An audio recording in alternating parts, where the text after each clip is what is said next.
Ikechukwu woke up early, feeling a sense of dread wash over him.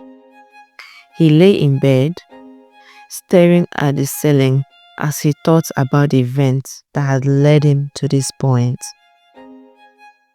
He had always been a hard worker, providing for his family and building a comfortable home for them. But after moving into a bigger apartment, while he was building a comfortable home for the family, things started to fall apart. He would get into an argument with Chisom over unreasonable things. He lost his job due to a major fraud incident, and his reputation was tarnished. As he got out of bed, Ikechukwu's mind wandered to his family. His wife, Chusolong, was partially paralyzed due to the stress and tension of their situation. He made his way to the kitchen, where he found a note from his wife.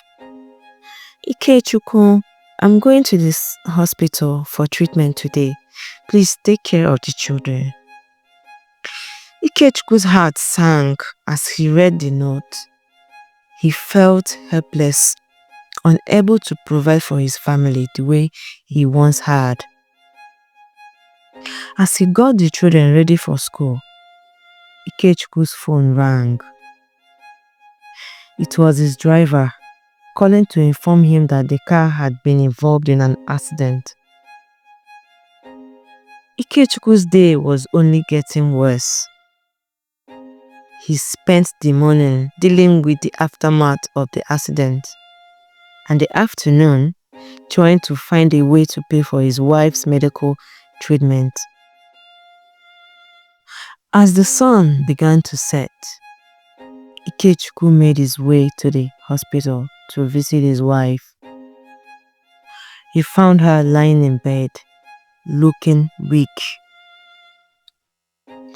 "Ikechukwu, I'm so sorry," she said, her voice barely above a whisper. "I feel like I'm a burden to you." Ikechukwu's heart went out to his wife. He took her hands, trying to reassure her. "You are not a burden, my love," he said. "We will get through this together." As he sat with his wife, Ikechukwu couldn't help but feel a sense of anger and frustration. He knew that he had been cursed by his landlord, Mr. Ojo. He remembered the strange occurrences that had been happening in the apartment, the unexplained noises and movement. Ikechukwu's mind wandered to the pastor who had told him about the curse. He had advised Ikechukwu to pray and fast, to seek God's intervention in breaking the curse. With newfound sense of determination, Ikechukwu left the hospital and made his way home. As he entered his apartment, Ikechukwu felt a sense of peace over him. He knew that he was not alone, that God was with him. And with that knowledge, he began to pray, seeking God's intervention in breaking the curse that had been cast upon him. Ikechukwu spent few days in praying and fasting, seeking God's intervention in breaking the curse that had been cast upon him. He barely slept or ate, pouring all his energy into his spiritual quest. As he prayed, Ikechukwu began to feel a sense of peace and clarity that he had not felt in months. One night, as he was praying, Ikechukwu had a vision. He saw himself standing in front of his landlord, Mr. Ojo, and confronting him about the curse. He saw himself speaking boldly and confidently. He saw Mr. Ojo's face filled with fear and shame. The vision was so real that Ikechukwu felt like he had actually been there. The next morning, Ikechukwu woke up feeling determined. He knew what he had to do and he was ready to do it. He got dressed and headed to Mr. Ojo's office. His heart pounded with anticipation when he arrived. He found Mr. Ojo sitting behind his desk with a smug look on his face.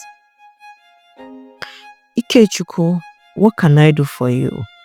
Mr. Ojo asked, his voice dribbling with sarcasm. Ikechukwu took a deep breath and stood tall, looking Mr. Ojo straight in the eye. "Mr. Ojo, I know what you've been doing," he said, his voice firm and confident. "I know that you've been cursing me and my family, trying to destroy us. But I want you to know that it's going to end today. God is on my side and is going to help me break this curse." Mr. Ojo's face turned red with rage and he slammed his fist on the desk. "You fool," he shouted. "You think you can defeat me? I have powers that you can't even imagine." Ikechukwu stood his ground, unafraid. "I'm not afraid of you, Mr. Ojo," he said. "I'm afraid of God, and I know that He's going to protect me. You may have powers, but God is more powerful than you will ever be." As Ikechukwu spoke, he felt a strange sensation in the air. It was as if the atmosphere was charged with electricity, and he could feel the power of God emanating from him. Mr. Ojo, on the other hand, looked like he was shrinking away. His face was pale, and his eyes were filled with fear. Suddenly, Mr. Ojo let out a loud scream and fell to the ground in agony. Ikechukwu stood over him, feeling a sense of victory. "It is over," Ikechukwu said, his voice firm. "The curse is broken, and you will never ever be able to harm me or my family again." As Ikechukwu turned to leave, he felt a hand on his shoulder. It was Mr. Ojo's assistant, a young woman who looked like she has been freed from a spell. "Thank you, Ikechukwu," she said, her voice filled with gratitude. "Thank you for breaking the curse. We've all been suffering under Mr. Ojo's evil powers." Ikechukwu smiled, feeling a sense of pride and accomplishment. As Ikechukwu walked out of Mr. Ojo's office, he felt a sense of relief and freedom. He knew that he had finally broken the curse that has been holding him back for so long. Over the next few weeks, Ikechukwu noticed a great change in his life. One day, Ikechukwu received a call from his former employer. Ikechukwu, we've been revealing the circumstances surrounding your dismissal, and we found that you were wrongly accused. The voice on the other end said, "We'd like to offer you your job back with a promotion." Ikechukwu was overjoyed. This offer was a lifeline. He eagerly accepted the offer and returned to work, feeling grateful and blessed. As he settled back into his job, he began to rebuild his life. He started saving money. Soon, he had enough to start rebuilding his house. He hired contractors and workers, and soon the house was taking shape. Ikechukwu's family was overjoyed to see their home being rebuilt. The thought of moving back into their own home was a dream come true. Finally, the day arrived when the house was completed. Ikechukwu's family gathered around him as he cut the ribbon and declared the house open. He spent the day moving in, unpacking boxes and settling into their new home. Ikechukwu's wife, Chisorom, was very happy to be back in their home, and the children were thrilled to have their own rooms again. As they sat down to dinner that evening, Ikechukwu looked around at his family and felt a sense of gratitude and contentment. "Thank you, God," he said, his voice filled with emotion.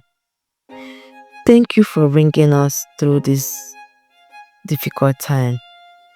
Thank you for restoring our home and our lives." His family nodded in agreement, and they all held hands as they gave thanks for their blessings.